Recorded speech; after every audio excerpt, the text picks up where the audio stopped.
Hello, everybody. Dave Neal here, stand-up comic and host of Bachelor Nation News. In this video, Nick Viall responds to criticism and comments regarding his interview of Greg Grippo and Victoria Fuller following the messiest story of 2022. So he responds on TikTok, Instagram, all those places, and posts an Instagram story. We're going to read that for you, plus what he initially said about his own bias as it exists here.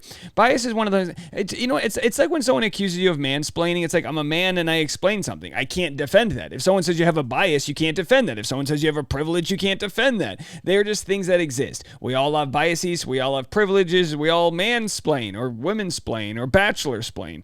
Bachelor-splaining with Dave Neal. Either way, by the way, check out my podcast, Bachelor Rush Hour, if you haven't already. For what a way to start 2023. You know, it's 1 month until 2023, and my New Year's resolution was to start a podcast, and we just celebrated our 1 month anniversary. Anyway, we're going to get into this story right now. Ariel, a good friend of the podcast, said, "You're obsessed with this story. Talk about something else. Jesus." To which I responded, "No, I'm not done recapping it. I've got 2 more videos today on it. I'm also on vacation, and it's the easiest story to discuss. So go watch my vlogmas content instead, okay?" Now look, Ariel has the right to tell me she's over it, but by all means, if you're over it, check this out. Here's the intro for Christmas, for Vlogmas this season, which is pretty much almost close to daily Christmas content, where we review new Christmas movies, like the Lindsay Lohan movie. It's a pass for me, even though I like Lindsay Lohan. We kind of discuss all things Christmas. So in this video right now, I'm going to share what Nick had to say. But first, everyone can thank Ariel for wanting different content. So we're going to play the Christmas intro. This is on my wife, Tasha Courtney's YouTube channel. We just dropped it this morning.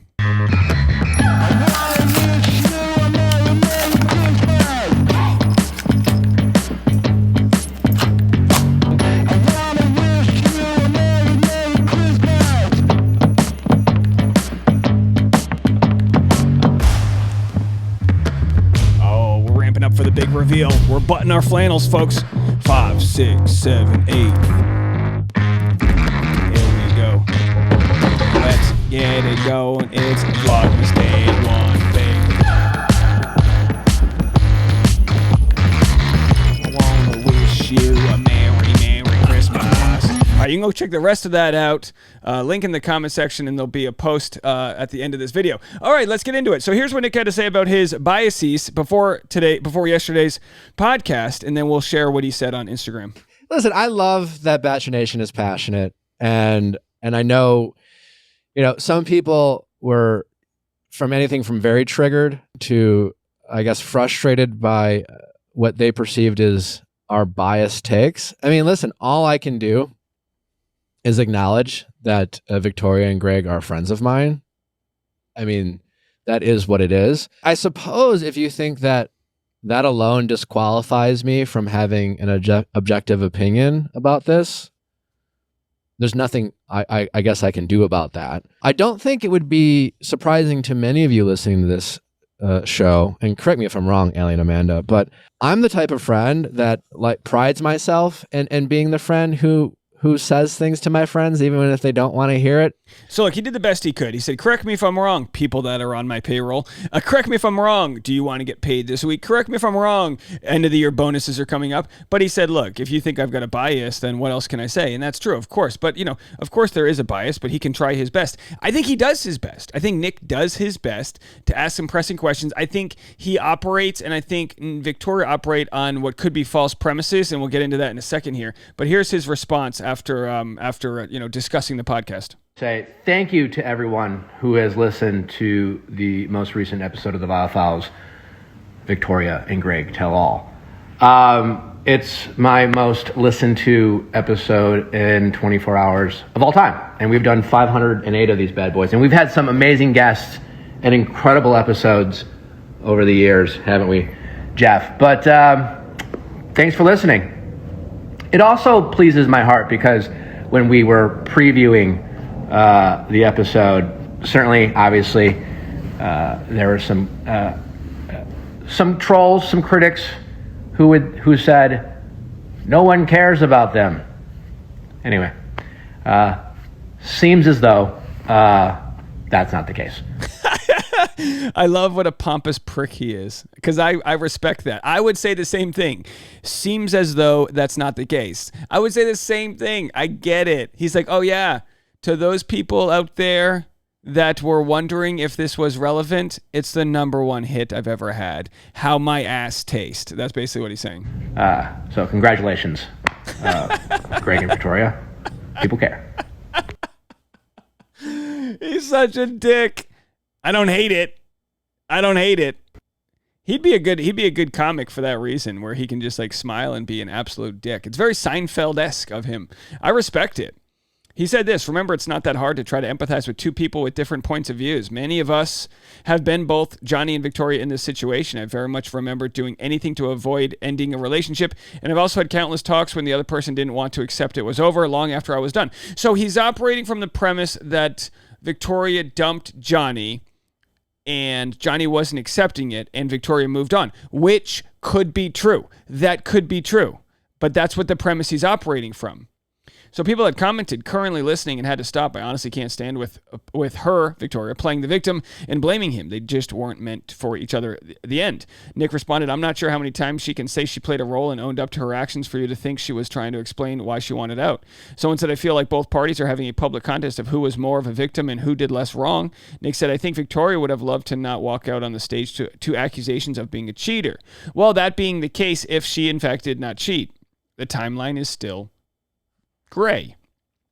The timeline is sus, said somebody, if she was at the party 2 days after Johnny saying that and was done with him, yet they spoke about it to therapist. Well, how's that? Nick said it's so relatable that people try to end a relationship, but the other party doesn't want to accept it. It's not hard to believe unless you don't want to. Someone said they never should have gotten engaged, though, and Nick said, I'm sure they both agree. So you see the framing that Nick's got, which could be true. We don't know. But he said, how many of you tried to end a toxic relationship, but they tried to not accept it? If that's the framing, and if that's what went down, that's the best sort of PR framing that they could put out there, the beat the message down that they were finished and she moved on quickly, which again could have been the case. Of course, as we've done over and over, we looked at the different DMs we've gotten from people saying that that Greg and Victoria were canoodling on September 8th.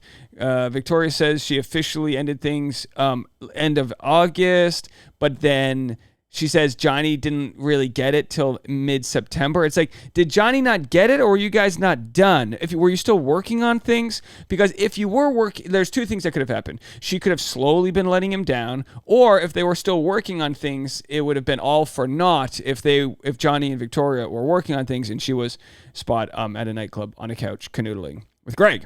Again, depends on how you want to look at it. So the commenters have not been kind to Nick. Some said, even Greg Grippo himself is not riding this hard. Birds of a feather. I swear to God, this man is going to break up with Natalie for Victoria in 6 months tops. Count on it. That would never happen. I mean, I don't think that would happen, but boy, we'll be the first to report it. I think the person pointing out the who's the bigger victim contest has a point.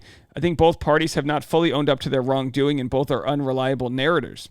Johnny is no saint for his disgusting language towards Victoria. On the other hand, Victoria definitely is omitting details, and the math is not mathing timeline-wise. Honestly, Nick probably shouldn't be going to bat for anyone. Yeah, I think that's like key, is like, let the situation be what it is. People can decide it, but the more Nick goes to bat for Victoria, it almost dilutes the conversation that happened, right? So it's like the conversation on the podcast was really good. From one side's point of view, is really good. So now we have to say, okay, well, the more he goes to defense for that storyline, maybe it doesn't water it down, but you just go, okay, all right, people will come up to their own conclusions, but they're not exactly believing the information Victoria's spoon feeding them. They're just not. So if I were in Nick's shoes, I'm sure there were other tougher questions I could have dug in on, but honestly, it's his friend. He probably wasn't going to get the interview if he did that. Is it North Korean Communist Party media? Not exactly, but it's kind of close because, like I said, there were moments where he probably could have pushed in on different aspects of that timeline, or I guess the only honest way to really do it would be to have Johnny and her kind of like share receipts, even if they had to do it. I know this sounds so silly, but even if they had to share receipts off camera and just say, look, here are the text messages. All we know is that Nick's girlfriend, Natalie, said that Victoria said they were on a break. I don't know. I don't know how it works if you're on a break, if you then can canoodle with someone else. Like what were the boundaries of the break? All those different things are so in the gray area. Will I be making more content about this? I have a hard time believing I won't. So for Ariel's sake, go over to the Vlogmas and check that out. Leave a comment, hit the like button. It really helps the YouTube algorithm when you go watch the Vlogmas video that you're able to comment, like it, interact with other people in the comment section, and watch the full thing in its entirety. The more we get traction on the Vlogmas content, the more fun things we get to do, the more fun entertainment you get to see. All right, folks. Well, that's going to do it for me. We're going to have a tie-up for all of this. If you weren't able to catch all of today's videos, go to Bachelor Rush Hour, and you can go check it out on the podcast over there, and we'll talk to you soon. Bye, everybody.